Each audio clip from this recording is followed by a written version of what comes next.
Bonsoir, je suis dans la joie de savoir qu'il y a des gens qui sacrifient quelques minutes de leur temps pour lire ces vidéos que je réalise pour la gloire du nom de Dieu. Que Dieu vous bénisse. Mais ce que je vous demande, après avoir lu, si le message vous a intéressé, je vous prie de partager. Je ne partage pas pour avoir un plus grand nombre de vues pour monétiser, comme on appelle, ma chaîne. Mais je veux que vous partagiez pour que des âmes soient touchées. L'essentiel pour moi, c'est de toucher les âmes. C'est de toucher les cœurs afin de les convertir à Christ. C'est pour ça que je vous supplie, après avoir lu, appuyez sur au moins le bouton de partage et balancez à vos frères, à vos sœurs. Que Dieu vous bénisse pour ça. S'il doit y avoir une récompense, pour moi, vous recevrez aussi la même récompense parce que vous aurez participé à ce que j'ai fait et qui a porté du fruit. Que Dieu vous bénisse. Alors, ce soir, en quelques minutes, je voudrais partager un court message avec vous dans le livre de Luc, au chapitre 18, parlant d'un juste unique. Et Jésus, en parlant, en racontant cette histoire à ses disciples, voulait leur montrer la nécessité de prier en tout temps et en tout lieu. L'importance de la prière à tout moment. Il dit donc dans ce passage qu'il y avait dans une ville un juste unique qui n'avait d'égard pour personne. Il ne craignait même pas Dieu. Et ce juge va avoir en face de lui une dame qui a un problème sérieux et qui est venue le voir pour trouver une solution. Il fait fi de tout ça, il ne s'intéresse pas à la dame. Mais la dame étant déterminée, elle va insister. Elle va insister et finalement, ce juge dira, ouf, cette femme m'importune, je vais me régler son problème pour qu'elle me laisse en paix. Amen. Ainsi donc, il a pris la décision d'apporter une solution au problème de la dame et elle a été satisfaite. Amen. Donc, cette histoire, au-delà de la prière dont Jésus voulait parler, il faut voir derrière ça la notion de la persévérance. La notion de la persévérance. Il faut persévérer. Chers frères et sœurs, vous qui m'écoutez, ce n'est pas parce que vous avez prié pour une situation une fois, deux fois, trois fois et que la solution n'est pas venue que vous devez baisser les bras. Cette histoire de la vieille dame est un exemple à suivre à la lettre. Parce que la persévérance, c'est un comportement qui nous conduit à des victoires pas possibles. La persévérance peut vous ouvrir des portes qui vous sont fermées pendant des années. Persévérez. Persévérez afin d'aller jusqu'au bout. Vous me direz peut-être, en quoi je dois persévérer? Il faut persévérer dans les choses essentielles. Qu'est-ce que j'appelle les choses essentielles? La foi. Il faut persévérer dans la foi parce que la foi, c'est la seule faculté que Dieu a donnée à nous qui sommes ses enfants de savoir attendre jusqu'à ce que nous sommes en train de demander dans la prière à notre Dieu soit accompli. C'est la seule faculté. Amen. Donc, il faut persévérer premièrement dans la foi. Deuxièmement, il faut persévérer dans ta croyance. Tu as cru en Jésus-Christ. Il a dit, celui qui croit en moi à la vie éternelle, il n'ira pas en jugement, mais il est passé de la mort à la vie. Alors, chers frères, si tu as cru en Jésus et que tu as donné ta vie à Jésus, que tu es venu dans sa maison, dans sa présence, alors continue de croire. Ne baisse pas les bras, quelle que soit la situation devant laquelle tu te trouves, quelles que soient les difficultés auxquelles tu fais face, continue de croire en ton Dieu. Continue de croire en ton Dieu. Parce que c'est lui qui est le maître de ta vie. Troisièmement, il faut continuer de persévérer dans l'obéissance à sa parole. L'obéissance à sa parole. Je dis que, enfin, dans les vidéos, on n'a pas le temps d'aller dans les détails. Je vous donne les grandes lignes. Et je pense que le Saint-Esprit va vous éclairer là-dessus afin que vous sachiez comment faire les choses. Donc, persévérer dans l'obéissance. Et la parole de Dieu dit que l'obéissance, c'est une soumission volontaire, motivée par la foi et notre amour pour notre Dieu. une soumission volontaire. Donc, je vous invite à persévérer dans l'obéissance de la parole de Dieu. Amen. Ensuite, il faut persévérer dans l'intégrité. En tant qu'enfant de Dieu, on doit être intègre dans tout ce qu'on fait.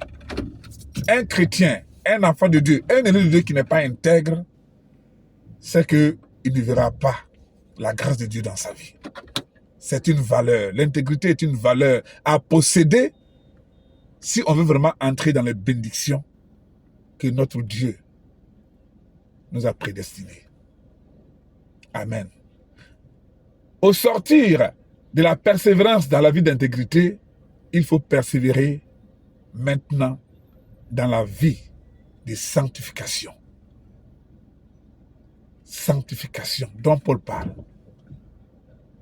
Sans une vie de sanctification, vous ne connaîtrez pas la gloire de Dieu. Nul ne verra Dieu s'il ne mène pas une vie de sanctification. Alors, il faut y persévérer. C'est dans cette étape-là de vie de sanctification que vous serez revêtus totalement du pouvoir que Christ vous a donné. Il dit, je vous ai donné tout pouvoir de marcher sur les scorpions, de marcher sur les serpents, de marcher sur toute la puissance de l'ennemi et rien ne pourra vous nuire.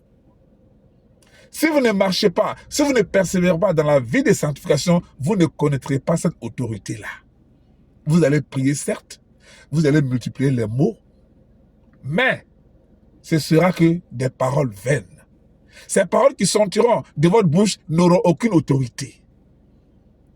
Parce que lorsque nous nous adressons à Dieu par la prière, c'est des paroles que nous disons à Dieu. Mais au-delà de ça, il y a une autorité qui accompagne ces paroles-là pour accomplir la volonté de Dieu dans notre vie. En Genèse 1, verset 3, il est dit, Dieu dit que la lumière soit et la lumière fut. Hey. Dieu dit que la lumière soit et la lumière fut. Dieu a manifesté son désir. Dieu a émis un désir que la lumière soit. Maintenant, l'autorité qui est en Dieu, qui a accompagné cette parole, a réalisé la volonté de Dieu, le désir de Dieu. C'est pourquoi la lumière fut. Alors, lorsque nous adressons notre prière à Dieu, il faut qu'il y ait une autorité, l'autorité que Christ nous a conférée. Cette autorité doit accompagner la prière, la parole qui sort de notre bouche comme prière, afin qu'elle soit efficace pour accomplir la volonté de Dieu, pour accomplir le plan de Dieu, pour réaliser, pour détruire les esprits maléfiques auxquels nous faisons face, pour résoudre, apporter la solution aux problèmes pour lesquels nous prions. Sans cette autorité, nos prières seront que des paroles vaines. Comme les paroles dans la prière des 7 fils de Siva. Notre prière est efficace que lorsque nous menons une vie de sanctification. L'efficacité de nos prières dépend de la qualité de vie que nous menons dans notre marche avec le Seigneur. C'est pour ça qu'il est important de persévérer dans la foi. Cette foi-là qui nous amène à croire. Persévérer dans cette croyance qui nous amènera à obéir. Persévérer dans cette obéissance qui est une soumission volontaire, motivée par notre foi et notre amour pour Dieu, qui va nous conduire à une vie d'intégrité. Et parce que nous serons intègres dans tout ce que nous faisons, alors nous pourrons entrer en ce moment dans une vie de sanctification par laquelle nous verrons Dieu face à face. Et dans cette vie de sanctification, nous irons étape par étape. Ce n'est pas un coup KO. C'est pour ça que quand Paul parle de sanctification, il dit dans sa parole de progrès en progrès. C'est ce que Paul dit. La sanctification, ce n'est pas automatique. C'est de progrès en progrès. Et cette vie de sanctification va renforcer en vous cette autorité. C'est cette vie de sanctification qui va entretenir cette autorité que Christ vous a donnée. Elle va maintenir cette autorité en vous, si bien que quand vous serez enfant des démons, vous ne pourrez pas échouer. C'est pourquoi il faut persévérer dans la vie de sanctification. Pour que lorsque vous serez enfant d'une situation, que la situation se soumette à vous. La Bible dit quand Jésus est arrivé à Gadarac, lorsque le fou l'a vu, Donc, lorsqu'il est descendu, que le fou l'a vu, il a dit, qu'y a-t-il entre toi et moi? Jésus, fils de Dieu. Il s'est soumis déjà à l'autorité de Jésus-Christ avant que Jésus même n'ouvre la bouche. C'est comme ça, ça devait être pour nous les chrétiens d'aujourd'hui. Amen. Donc, au travers de cette histoire que j'ai voulu partager avec vous, je voulais vous amener à une vie de persévérance dans tout ce que vous entreprenez dans votre marche avec le Seigneur. Ne baissez pas les bras. Si la femme avait baissé les bras, elle n'allait pas recevoir la solution de son problème au travers de ce Jésus unique qu'il a repoussé au début. Alors, persévérons, chers frères et sœurs. Persévérons et avançons avec Dieu et pour Dieu. C'est comme ça que nous pourrons un jour entrer dans la gloire de notre Maître pour recevoir la récompense. Que cette persévérance nous aide à préparer le retour de Christ qui est imminent. Que cette persévérance nous amène à pouvoir fixer les yeux sur la croix, sur Jésus-Christ. Quelle que soit la situation qui se présente à nous, ne baissons pas les bras. Continuons de crier à Dieu et il nous répondra certainement. Amen. Que Dieu vous bénisse. C'est cette toute petite histoire que je voulais partager avec vous. Je vais vous amener à ce niveau de persévérance dans toutes vos entreprises, au sein de votre communauté, dans votre maison, dans votre travail. Apprenez à persévérer.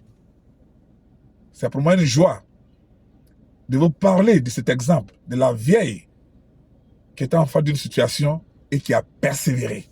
Alors, persévérons, chers frères et sœurs, afin que nous soyons des victorieux. Jusqu'à là, j'ai parlé des gens qui ont accepté Jésus, qui ont connu Jésus. Maintenant, vous qui m'avez écouté et qui ne croyez pas, qui n'avez pas encore accepté Jésus dans votre vie, alors c'est le moment pour vous de prendre la meilleure décision qui changera votre lendemain. Si vous voulez faire partie des élus de Dieu, des enfants de Dieu, pour espérer avoir un jour une solution à votre problème de par la prière de persévérance, alors je vous invite à donner votre vie à Jésus afin que vous soyez sauvés. Jésus est la vie. Je suis le chemin, la vérité et la vie. Nul ne va au Père que par moi. Alors donnez votre vie à Jésus et vous serez sauvés. Soyez bénis au nom puissant de Jésus-Christ. Que toute la gloire de Dieu vous couvre. Merci de m'avoir écouté. Que Dieu vous bénisse. Amen.